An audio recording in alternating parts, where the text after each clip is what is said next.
Pour vos travaux de terrassement et d'assainissement, faites confiance à Célange TP à Humbécourt, votre spécialiste dans la pose de microstations agréées à moindre coût. Célange TP, c'est plus de 20 ans d'expérience à votre service. Contactez-nous au 03 25 06 28 90 ou rendez-vous sur notre site entreprise-assainissement-haute-marne.fr.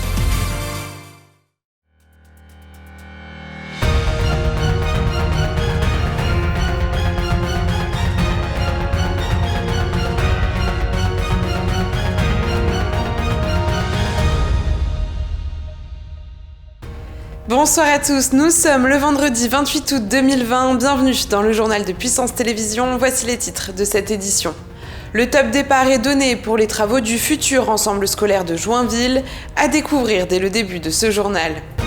Le masque fait désormais partie intégrante de notre quotidien, dans les magasins, dans quelques jours au bureau et aussi dans les lieux à forte affluence, comme nous le verrons au marché de Vitry-le-François. Enfin, nous reviendrons sur l'autre catastrophe de cet été, la sécheresse, où nous ferons un point sur la situation en Meuse.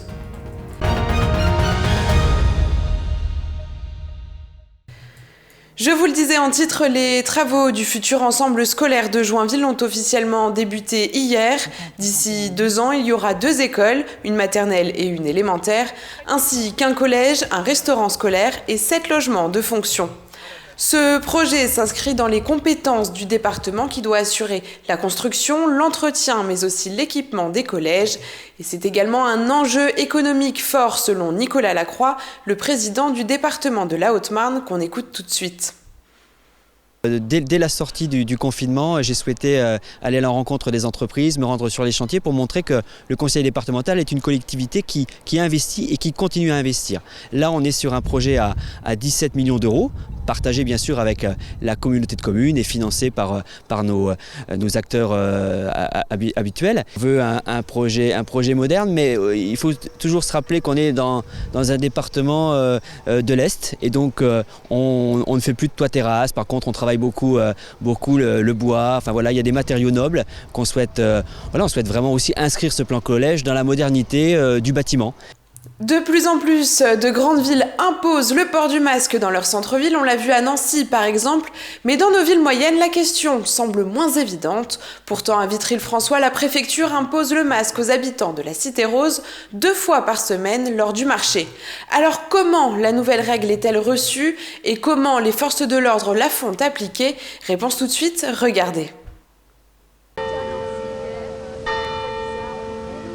Désormais, pour entrer au marché de Vitry-le-François, la désinfection des mains et le port du masque sont obligatoires suite à la prise d'un arrêté préfectoral.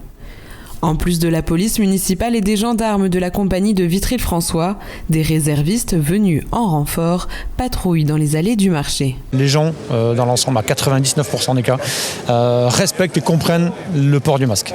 Ça, d'abord, il faut déjà le dire. Donc, nous sommes vraiment très satisfaits du comportement des gens. Alors, commerçants et clients s'accommodent comme ils peuvent à ce nouvel accessoire. Non, c'est pas gênant, on est dehors. On sera enfermé encore. Mais là, on a l'air libre. Oh, puis de temps en temps, on se met un peu derrière, on s'aère un peu, voilà, on n'est pas obligé ou on va dans la voiture, non mais ça va. N'importe où, même en ville, n'importe où, moi je trouve que c'est très important. On se préserve. Mais si les forces de l'ordre veillent, c'est bien pour éviter tout relâchement. Nous avons remarqué qu'il y avait quand même certains comportements parfois un petit peu déviants ou partie de la population qui n'était pas vraiment au fait des enjeux du port du masque. Alors, pendant toute la durée du marché, chaque jeudi et chaque samedi, les gendarmes rappellent à l'ordre ceux qui ne porteraient pas ou mal leur masque. Bonjour madame, est-ce que vous pouvez porter le masque s'il vous plaît? Merci. Et si ce rappel ne suffit pas, la sanction est salée avec une contravention de 4e classe s'élevant à 135 €. 135 €, c'est quand même un coût, hein. Donc non, moi je suis ok moi. C'est dissuasif, c'est clairement dissuasif. Je pense que ça quand même vaut le coup de mettre son masque 1 heure pour faire le marché et éviter une contravention de 135 €. En cas d'oubli, la mairie distribue gratuitement des masques à l'entrée, garantissant alors à chacun la possibilité de repartir avec son panier bien rempli.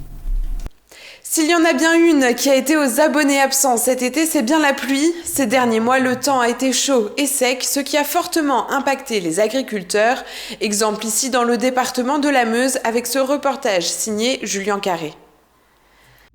Depuis le mois de juin dans la Meuse, le niveau des nappes d'eau souterraines est préoccupant. Cela fait désormais 60 jours qu'il n'y a pas eu de pluie significative. Les agriculteurs font une nouvelle fois face à leur bête noire, la sécheresse. À l'heure actuelle, le gros enjeu agricole, il est là. Entre ça et l'administratif qui devient de plus en plus compliqué. Florian Davignon est associé du groupement agricole d'exploitation en commun du pré de l'Étang à Dagonville. Ce GAEC contient 750 hectares de surface agricole utile et 130 vaches laitières. Si la crise sanitaire n'a pas affecté leur exploitation, l'effet du manque d'eau est lui inévitable. Ça devient un gros enjeu de l'agriculture maintenant. Je veux dire, c'est des choses qu'on revoit tous les ans, depuis 4 ans maintenant. Donc voilà, il faut bien sensibiliser ça à tout le monde, quoi. Les terres sont brûlées par le soleil, par conséquent la production de fourrage et de céréales est à l'arrêt complet. Le président de la Chambre d'agriculture de la Meuse accuse le coup. La situation des éleveurs qui se retrouvent pour certains dans la détresse par rapport à une situation fourragère de déficit et des prix de fourrage qui sont exorbitants. Ce mercredi 26 août, Pascal Trimbach, la nouvelle préfète du département meusien, était en visite dans cette exploitation agricole. Jean-Luc Pelletier en a profité pour lui faire part de sa détresse. Il faut absolument que notre agriculture soit soutenue au niveau national et qu'on puisse effectivement tendre la main à ces agriculteurs qui peuvent se retrouver assez rapidement dans des conditions très très difficiles. Un message clair que la préfète dit avoir entendu. Le monde agricole est un monde qui parfois se sent un peu oublié par l'économie de façon générale.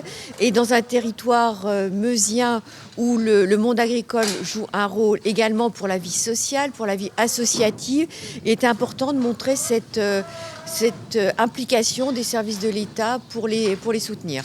Pour la 4e fois cette année, l'Observatoire sécheresse s'est réuni le 18 août dernier. Compte tenu du bilan de la situation hydrologique, le département de la Meuse a été placé en alerte renforcée sécheresse. L'usage de l'eau a été une nouvelle fois réglementé et ce, jusqu'au 1er octobre prochain. Une situation qui dure depuis plusieurs années et qui n'en est donc pas à son épilogue. Et c'est la fin de cette édition. Merci à tous de l'avoir suivi. Tout de suite, la météo de demain. Belle soirée à tous. Toute l'actualité qui vous concerne, à voir ou à revoir, dès maintenant sur puissancetélévision.fr et sur notre application mobile.